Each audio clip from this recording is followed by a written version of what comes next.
جی آج سے روزہ شروع ہے. یہ روزہ ہے کیا؟ تھوڑا اس کی تفصیل بتائیں امام صاحب آپ. جی، روزہ یہ اصل میں اسلامی ایک رکن ہے. جس طرح نماز ایک رکن ہے، حج ایک رکن ہے، زکوٰۃ ایک رکن ہے، اسی طرح روزہ بھی ایک رکن ہے. اسلام کی بنیاد چند چیزوں پر ہے. نمبر 1 کلمہ، نمبر 2 نماز، نمبر 3 زکوٰۃ، نمبر 4 حج اور نمبر 5 روزہ. تو یہ روزہ اسلام کی بنیاد میں سے ایک اہم ترین بنیاد ہے. یہ روزہ ہر سال رمضان المبارک کے مہینے میں ہوتا ہے. رمضان المبارک یہ اسلامی کیلنڈر کے اعتبار سے 9واں مہینہ کہلاتا ہے. یہ جب 9واں مہینہ آتا ہے تو اللہ تبارک و تعالیٰ کا حکم تمام مسلمانوں کے اوپر، چاہے وہ مرد ہو یا عورت، ہر مسلمان کے اوپر روزہ رکھنے کو فرض فرماتے ہیں. روزے کا اہتمام ہر مسلمان کے لیے لازم اور ضروری ہے. جس کو اللہ تبارک و تعالیٰ نے اسلام کی دولت سے نوازا ہے، وہ مسلمان ہیں، عاقل ہیں، بالغ ہیں، ان کے اوپر اللہ تبارک و تعالیٰ کا حکم نافذ ہو جاتا ہے، حکم لاگو ہو جاتا ہے کہ وہ روزوں کا اہتمام ہر حال میں کرے. رمضان المبارک کے مہینے میں بنیادی طور پر 2 عبادتیں کی جاتی ہیں. ایک روزوں کا اہتمام اور دوسرا تراویح کا اہتمام. روزہ صبح سے لے کر شام تک، یعنی صبح صادق سے لے کر سورج کے ڈوبنے تک ہے، اور تراویح عشاء کی نماز کے فوراً بعد ادا کی جاتی ہے. روزہ رکھنا تو فرض ہے، تراویح کا پڑھنا یہ سنت مؤکدہ ہے. یہ بنیادی طور پر رمضان المبارک کے مہینے میں یہ 2 عبادتیں ہوتی ہیں. روزہ کا پیغام یہ ہے کہ روزہ رکھنے کے بعد آدمی کے اندر ایک طرح کی ہمدردی پیدا ہوتی ہے، غمخواری پیدا ہوتی ہے، اور ایک طرح کی انسیت، ہمدردی پیدا ہوتی ہے غربا سے. کیونکہ روزہ میں آدمی بھوکا رہتا ہے، پیاسا رہتا ہے، اور بھوکا پیاسا رہنے میں آدمی کے اندر ایک طرح کی محبت پیدا ہوتی ہے کہ ایک بھوکا اور پیاسا آدمی کس طرح زندگی بسر کرتا ہے.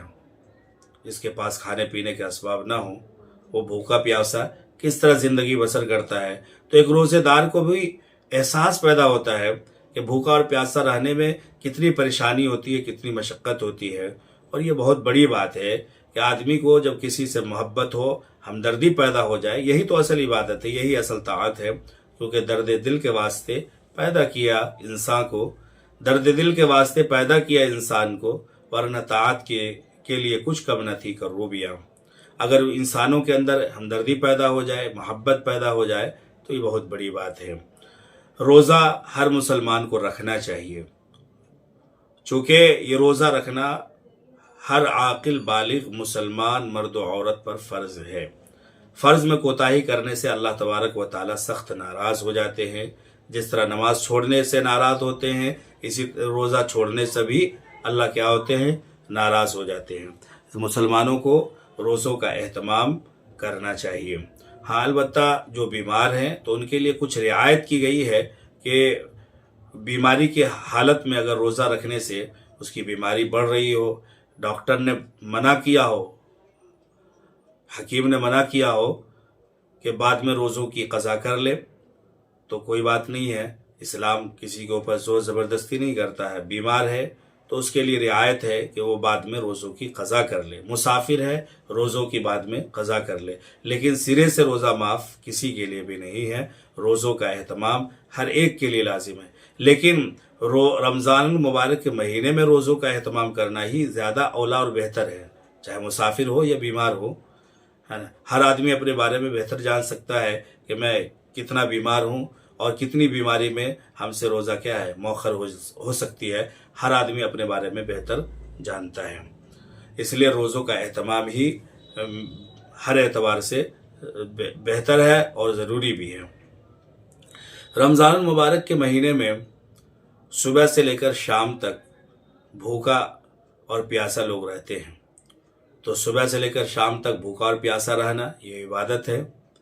اور جیسے ہی سورج ڈوب جاتا ہے، غروب ہو جاتا ہے اور اذان ہوتی ہے تو اس وقت روزے کا افطار یہ عبادت ہے۔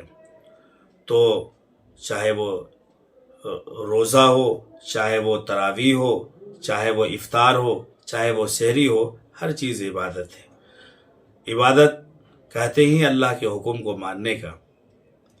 اللہ کا حکم ہوتا ہے کبھی بھوکا رہنا، کبھی حکم ہوتا ہے بھوکا نہیں رہنا۔ تو جب بھوکا رہنے کا حکم ہو تو بھوکا رہنا عبادت ہے، جب کھانے کا حکم ہو تو کھانا عبادت ہے۔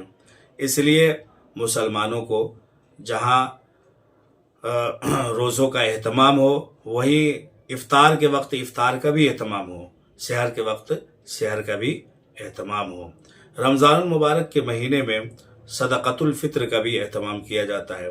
یہ صدقۃ الفطر یہ اصل میں روزوں کے اندر کچھ کمی کوتاہی ہو جاتی ہے تو اس کی تلافی کے لیے ہے، اور ساتھ ہی ساتھ صدقۃ الفطر کے مال سے غربا کا تعاون بھی ہوتا ہے، اور یہی تو اصل ہے۔ روزہ بھی ہمدردی پیدا کرتا ہے اور صدقۃ الفطر بھی ہمدردی ہی ہے کہ مالی تعاون ہے، غربا کا تعاون ہے۔ جو رمضان مبارک کے فوراً بعد جو شوال کا مہینہ آنے والا ہے، اس کی پہلی تاریخ میں جو عید ہوتی ہے، اس عید میں ان غربا کی بھی شرکت ہو جائے جن کے پاس پیسے نہیں ہے، جن کے پاس اسباب نہیں ہے، ان کی بھی عید ہو جائے۔ یہی اصل پیغام ہے روزوں کا، اور یہی اصل پیغام ہے صدقۃ الفطر کا۔